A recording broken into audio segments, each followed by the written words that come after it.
mekanisme seleksi guru ASN P3K tahun 2023. Nah, di sini kalau kita perhatikan teman-teman ya, di mekanisme seleksi P3K guru tahun 2023 itu ada dua mekanismenya teman-teman ya. Yang pertama itu adalah mekanisme penempatan dan tentunya mekanisme seleksi menggunakan CAT ya, atau CAT.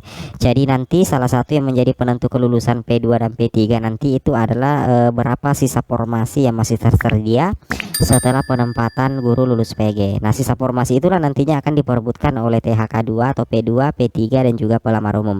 Cuman yang jadi pertanyaan, yang memiliki serdik itu tentunya punya peluang besar teman-teman ya untuk menjadi ASN P3K guru, berhubung akan mendapatkan akan mendapatkan nilai penuh ya teman-teman, nilai penuh melalui sertifikat pendidik ya. Di sini kalau kita perhatikan ini adalah jenis afirmasi sertifikat pendidikan 100% ya dari nilai teknis kompetensi teknis otomatis. Nilai poolnya itu adalah 450 teman-teman ya, itu yang jadi masalah sekarang. Cuman di sini tetap ada peluang teman-teman ya, ada peluang bagi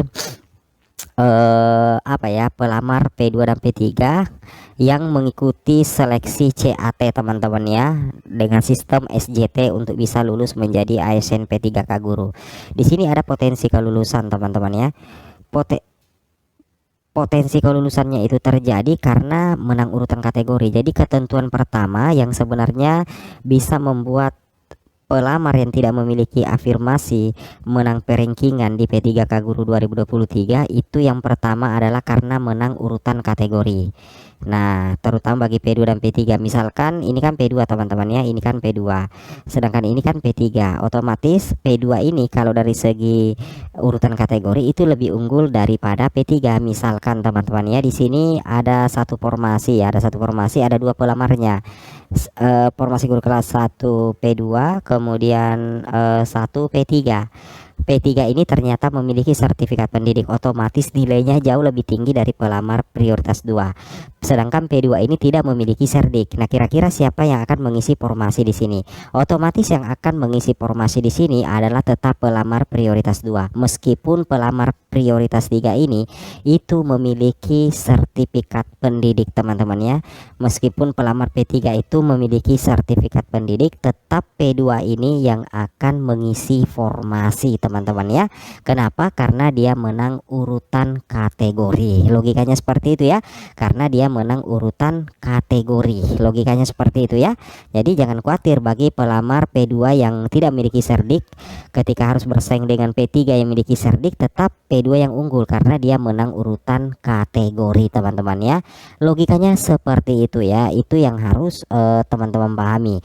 Kemudian ketentuan yang kedua adalah misalkan di sini ya teman-teman ada satu formasi lagi, kemudian di sini ada pelamar P3 ya. Kemudian di sini untuk penempatan misalkan ya ada pelamar P4. Pelamar P4 ini ternyata memiliki sertifikat pendidik teman-teman ya. P4 ini memiliki sertifikat pendidik, sedangkan P3 ini tidak memiliki sertifikat pendidik. Sedangkan di sini ada satu formasi. Nah, kira-kira siapa yang mengisi formasi? Kalau dari segi nilai plus serdik, P4 ini justru unggul daripada P3. Tapi pelamar P3 ini ternyata memiliki apa teman-teman ya? Ternyata memiliki ternyata memiliki dia menang urutan kategori. P3 ini menang urutan kategori teman-teman ya. Kenapa menang urutan kategori? Kita lihat di sini. Nah, ini adalah tahapan pengisian formasi dilakukan berdasarkan urutan kategori pelamar sepanjang kebutuhan dan formasi tersedia. Di sini yang pertama adalah urutan pertama yang diprioritaskan untuk mendapatkan penempatan adalah guru lulus PG. Urutannya itu adalah THK2, guru honorer negeri, PPG dan swasta. Jika masih tersedia formasi maka diberikan kepada P2 atau THK2 teman-teman ya. Jika masih tersedia formasi maka diberikan kepada P3 teman-teman. Nah, jadi sekalipun di sini sebenarnya ada yang memiliki serdik di sini dan melamar formasi jabatan yang sama dengan P3, sedangkan P3 ini tidak memiliki serdik, aturan resminya tetap menang ini teman-teman. Kenapa? Karena dia unggul dalam urutan kategori. Kan itu simple ya. Nah, berikutnya lagi adalah seperti ini. Di sini kalau kita lihat ini kita bahas P1 dulu teman-teman. Nah, di sini ada P1 yang merupakan peringkat kedua. Sedangkan di sini ada P1 juga yang merupakan peringkat pertama karena dia menang urutan kategori karena dia adalah THK2. Tapi ternyata si THK2 ini itu tidak bisa menggeser P1 honorer negeri yang peringkat 2 ini di sekolah induknya. Kenapa? Karena di sekolah induk ini sudah ada formasi linier, sedangkan ada kebutuhan satu dan ada guru P1 induk, maka otomatis guru P1 induk ini akan langsung mengisi penempatan di sekolahnya meskipun sebenarnya dia kalah urutan kategori dari THK2 ini. Untuk P1 teman-teman ya, ini kita berbicara P1, yang tadi kan P2 P3 teman-teman, logikanya seperti itu ya. Jadi intinya teman-teman ya, ada kondisi tertentu yang menyebabkan kenapa bisa ada pelamar P3K guru yang memiliki afirmasi serdik justru kalah perengkingan dari pelamar yang tidak memiliki serdik. Bukan kalah nilai sebenarnya, tapi kalah urutan kategori. Ya, ingat ya, sekali lagi saya katakan kalah dari urutan kategori. Misalkan P2 tidak punya serdik, P3 punya serdik, satu formasi yang diperebutkan, tetap yang unggul itu yang diprioritaskan untuk mendapatkan penempatan setelah tes cat itu adalah P2 karena dia menang urutan kategori sekalipun P3 ini memiliki sertifikat pendidik. Nah, sudah terjawab semua teman-teman ya. Mudah-mudahan ya jelas apa yang kami tampilkan sih sebenarnya ya. Nah, ingat teman-teman ya, di bulan Desember bulan depan ya, siap-siap untuk pengumuman kelulusan.